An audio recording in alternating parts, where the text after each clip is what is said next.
Welcome to RB Automatic. Today we picked up the door and the fender, so let's get to the door and take that apart and then move on to the old door.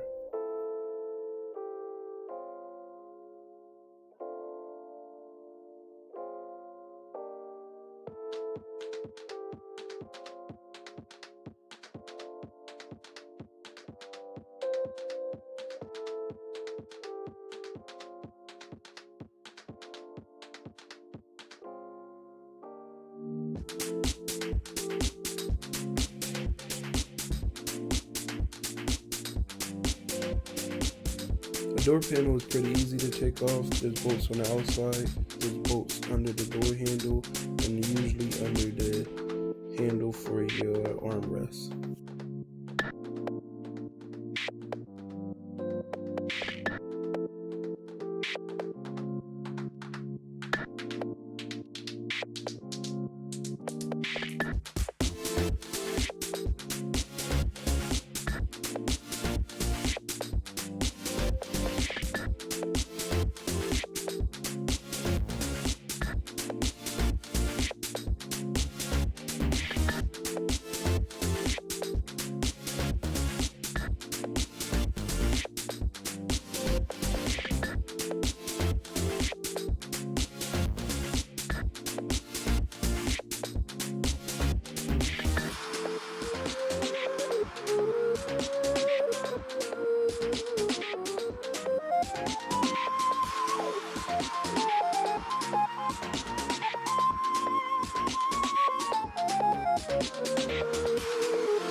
Now that we got the new door taken apart, let's move to the old door, take it off the car, and then take that apart to transfer the parts over.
Thank you for watching, and please make sure you like and subscribe. Also follow me on Instagram at RB Automet.